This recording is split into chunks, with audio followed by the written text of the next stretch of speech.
امام زین العابدین کو دیکھا، کہا کہ یہ کون ہے؟ تو آپ نے فرمایا میرا نام علی ہے۔ کہ میں نے تو سنا کہ وہ علی قتل ہو گیا کربلا میں، وہ جو 18 سال کا تھا۔ کہا وہ بھی علی تھا۔ تو کہا کہ پھر وہ چھوٹا کون تھا؟ کہا وہ بھی علی تھا۔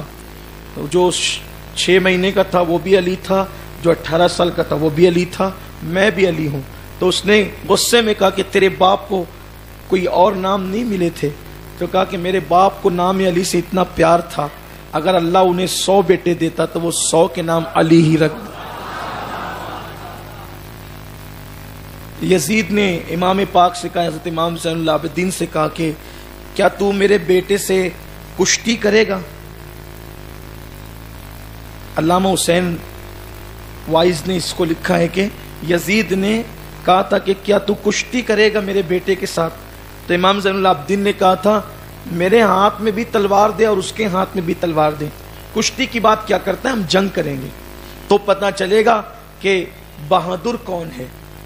تو پھر اس کو یہ کہنا چاہیے تھا نا کہ شیر کا بچہ بھی شیر ہوتا ہے، تو اس بدبخت نے یہ کہا کہ سانپ کا بچہ بھی سانپ ہوتا ہے۔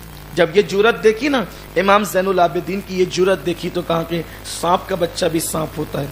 پھر اس کے بعد بہت سے واقعات ہوئے، لیکن چونکہ تذکرہ امام زین العابدین کا ہو رہا ہے تو امام زین العابدین کو اس نے اپنے پاس بٹھایا، اور بٹھانے کے بعد کہا کہ بھتیجے آپ کو میں چاہتا ہوں کہ واپس قافلے کے ساتھ مدینہ بھیج دوں، کیا خیال ہے آپ کا؟ امام نے فرمایا بات تمہاری ٹھیک ہے، لیکن یہ بات یاد رکھنا کہ میری 3 شرطیں مدینہ منورہ جانے سے پہلے۔ ایک کہ میرے ابا کے قاتل کو میرے حوالے کر دو، اس نے نہیں مانا، کہا نہیں یہ نہیں ہوگا۔ دوسری شرط یہ تھی کہ کل جمعہ کا خطبہ آپ کا آدمی نہیں دے گا بلکہ میں دوں گا، خطبہ جمعہ کل میں نے دینا ہے۔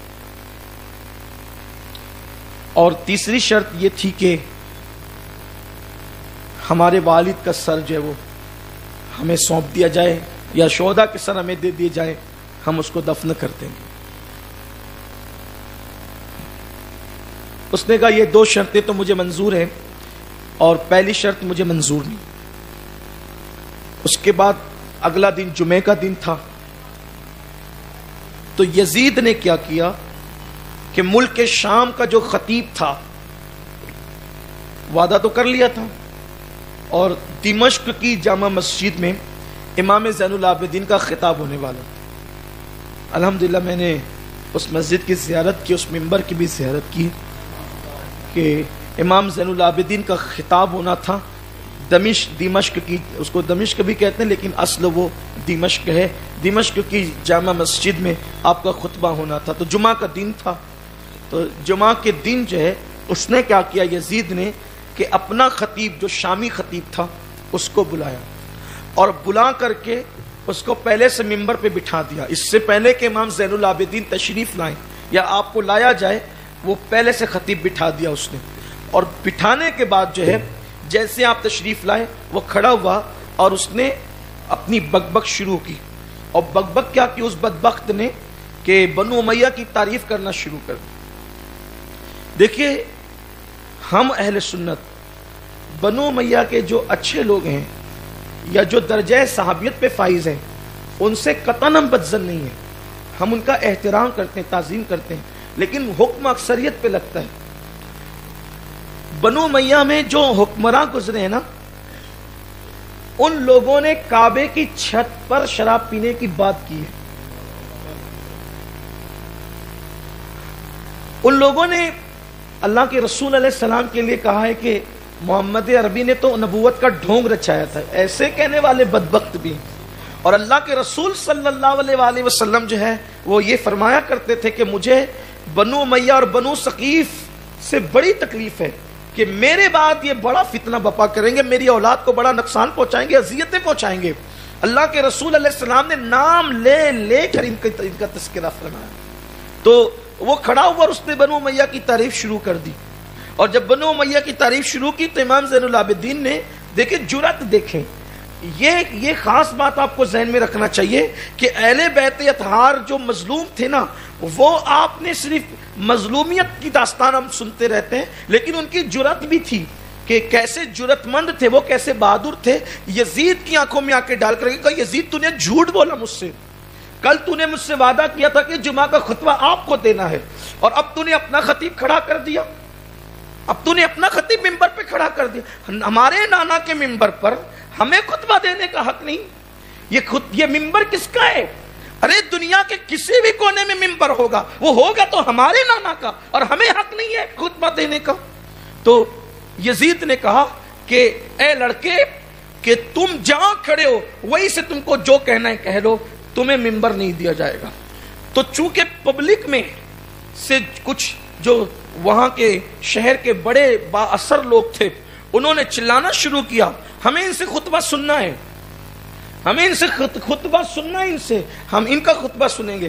تو یزید نے کہا اس خوف سے کہ کہیں یہ بنو امیہ کے عیب بیان کرنے نہ لگ جائیں اور معاملہ کدھر کے کدھر نہ ہو جائے، تو اس نے کہا کہ ہم تو کہہ رہے ہیں کہ جہاں یہ ہیں وہیں سے یہ خطبہ دیں۔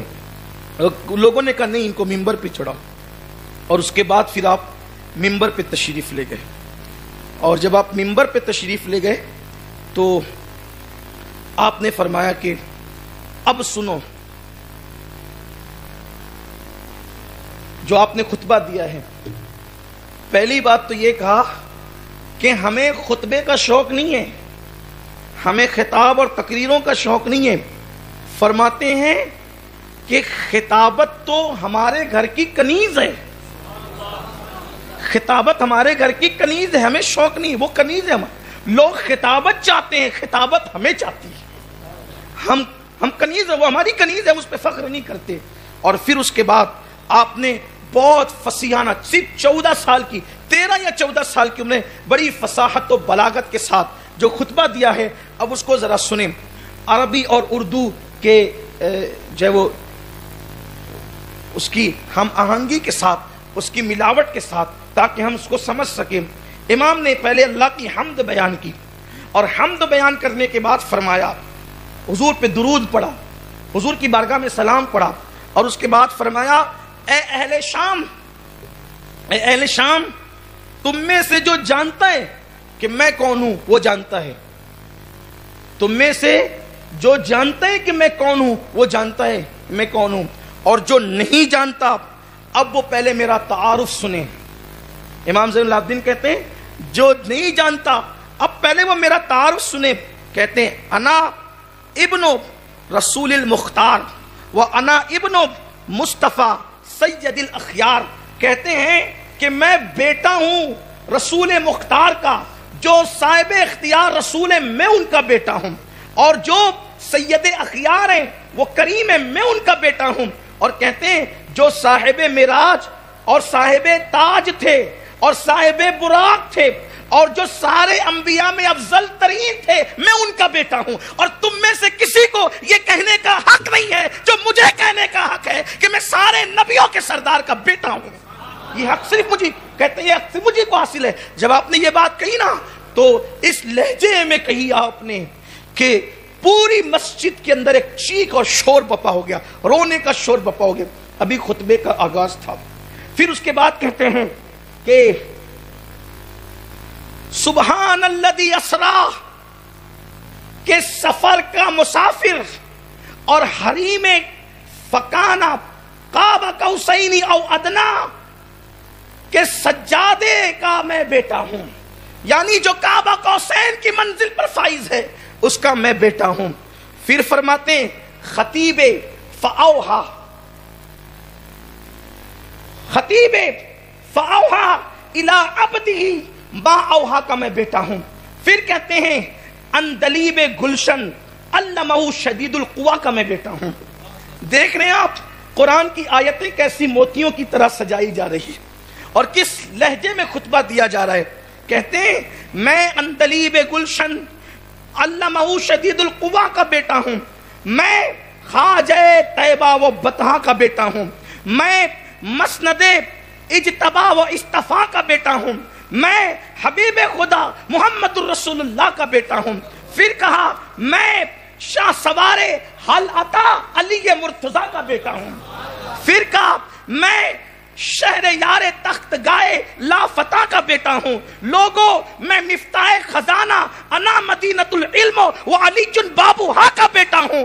پھر کہا اللہ اکبر. امام زین العابدین جب کہتے نا انا ابن کہ میں اس کا بیٹا ہوں اس کا بیٹا ہوں تو لوگوں کے اندر چیخوں کا ایک شور بپا ہو جاتا, ایک شور بلند ہو جاتا. اور اس کے بعد پھر آپ نے فرمایا کہ سنو لوگو, میں سید المرسلین کی بیٹی سیدت نساء العالمین کا بیٹا ہوں.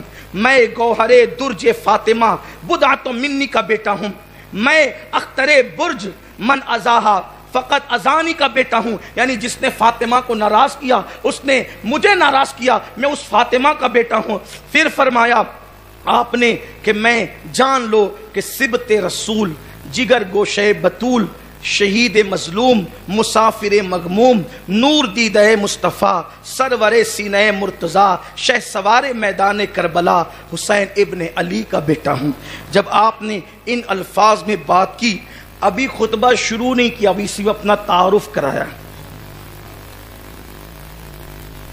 صرف تعارف کرایا اپنا, تو پوری مسجد رونے سے شور و غوغا سے بھر گئی. یزید پریشان ہو گیا, جب چیخنے چلانے کی آواز آئی نا تو وہ پریشان ہو گیا. اس نے مؤذن کو کہا جلدی سے اذان شروع کر, اذان شروع کروا دے. ان کو اہل بیت کی بولی سے بڑی گھبراہٹ ہے کہ جب یہ بولیں گے تو کیا ہوگا, اس لیے بولنے نہیں دینا چاہتے. اذان دلوا دی, اذان پڑھ. جیسی مؤذن نے اٹھا اور اٹھنے کے بعد کہا اللہ اکبر اللہ اکبر, امام زین العابدین چپ ہو گئے. اس نے کہا اشہد ان لا الہ الا اللہ, آپ خاموش رہے. اس نے کہا اشہد ان محمد رسول اللہ. جیسے ہی کہا نا تو آپ نے اپنا امامہ اتارا اور آپ کی زلفیں تھیں تو زلفیں بکھیری اور کہا کہ تجھے اللہ کے حق کا واسطہ تھوڑی دیر کے لیے اب رک جا, حق محمد کی قسم دیتا ہوں رک جا. آخر مؤذن رک گیا. اب امام زین العابدین نے منبر سے یزید کی طرف مخاطب ہو کر کے کہا یزید بتا, یہ جو محمد الرسول اللہ کا اعلان اس مسجد میں ہو رہا ہے وہ تیرا دادا ہے کہ میرا دادا ہے؟ بتا حکومت کس کی ہے, حکومت کس کی ہے؟ تیرے دادا کا ذکر ہو رہا ہے کہ میرے دادا کا ذکر ہو رہا ہے؟ جب یہ کہا نا کہ وہ میرے جد کریم ہے, پھر اس کے پاس تو کوئی جواب تھا نہیں, تو پھر آپ نے فرمایا بتا یہ حسین ابن علی کے نانا تھے کہ نہیں؟ جو اذان میں جس کا ذکر پڑھا جا رہا ہے حسین کو نانا تھے کہ نہیں؟ پھر کس چیز نے اب خطبہ وہ محمد الرسول اللہ پر آپ نے کہا کہ اب ٹھہر جا, اور اب فرمایا کہ یہ تو میرے نانا کا ذکر ہے, ہمارے دادا کا ذکر ہے, ان کا اعلان ہو رہا ہے, اب بتا کہ حسین کے وہ نانا تھے کہ نہیں اور حسین ان کے نواسے تھے کہ نہیں؟ پھر فرمایا اب بتا کہ اتنی بہترین شخصیت کو کس چیز نے اکسایا کہ تو میرے بابا کو شہید کرا دے؟ کس چیز نے آمادہ کیا کہ تو حسین ابن علی جو میرے نبی کے نواسے تھے, حقیقی نواسے تھے, کس کو شک ہے؟ ساری دنیا اپنے بیگانے سب مانتے کہ وہ نبی کے نواسے تھے, کس چیز نے اکسایا کہ تو ان کو شہید کر دے؟ صرف تو نے شہید ہی نہیں کیا, ان کی پردہ نشینوں کے پردہ عصمت کو تو نے جو وہ چھین لیا, ان کو قیدی بنایا. تیرے گھر کی بیٹیاں اور تیری گھر کی عورتیں تو پردے میں رہیں, اور جن کے لیے آیہ تطہیر نازل ہوئی ہے تو نے ان کو قیدی بنایا, قیدی بنا کر دوپٹے چھینے, دوپٹے چھین کر شہر شہر پھرائے, مجھے یتیم کیا, میرے جد امجد کے دین میں تو نے رکھنا ڈالا. ان تمام چیز کے باوجود تو اپنے آپ کو مسلمان کہتا ہے. اس کو للکارا, اس کو چیلنج کیا, یہ سب کر کے بھی تو اپنے آپ کو مسلمان کہتا ہے. یزید جب آپ نے اس کو للکارا اور فرمایا تو قبلے کی طرف رک کر کے نماز پڑھتا ہے, تجھے شرم نہیں آتی؟ جس کا کلمہ پڑھتا ہے اس کی اولاد کے ساتھ عداوت کرتا ہے, تجھے شرم نہیں آتی؟ پھر آپ نے فرمایا اس مجمع میں بتاؤ تم میں کوئی ایسا ہے کہ جس کے نانا اللہ کے رسول ہے؟ مجمع میں بتاؤ تم میں کوئی ایسا ہے کہ جس کے نانا اللہ کے رسول ہے؟ جس کے نانا اللہ کے رسول ہیں وہ ہم لوگ ہیں اور حسین ابن علی تھے جن کو تم نے بھوکا پیاسا شہید کر دیا۔ جب یہ بات آپ نے کہی تو خوب چیخ پکار ہوئی اور لوگ رونے چلانے لگے، بہت سارے لوگ بے ہوش ہو گئے، بہت سارے لوگوں نے ہوش کھو دیا۔ قریب تھا کہ کہیں تلواریں نہ نکل جائیں اور معاملہ کدھر کا کدھر نہ ہو جائے۔ یزید نے معاملے کو سمجھتے ہوئے پھر وہاں خطبہ بند کرا دیا اور پھر اذان، بلکہ ہمارے بعض علماء نے یہاں تک بیان کیا ہے کہ وہ ایک مؤذن کو آپ نے قسم دے کے رکوایا تھا، یزید نے کیا کیا، 4-5 لوگوں کو ایک ساتھ کھڑے ہو کے کہا کہ سب مل کے اذان پڑھ دو۔ اذان سے کوئی دلچسپی تھی نہیں، لیکن وہ خطبہ زین العابدین پر تو 4-5 لوگوں کو ایک ساتھ، بلکہ یہ بھی کہا گیا کہ 4-5 لوگ ایک ساتھ مل کر کے، بھائی اتنا شور تھا مسجد کے اندر، بھائی مائک تو تھا نہیں نا اس دور میں، لیکن شور اتنا مسجد میں ہو گیا تھا کہ کان پڑی جس کو کہتے ہیں نا، آواز سنائی نہیں دیتی تھی، تو اس نے 4-5 لوگوں کا بھائی سب ایک ساتھ مل کے اذان پڑھو، کم سے کم یہ شور اور غوغا ختم ہو جائے۔ اور پھر اس کے بعد امام زین العابدین علی جدی علیہ السلام نے اذان سن کر اپنے خطبے کو موقوف کر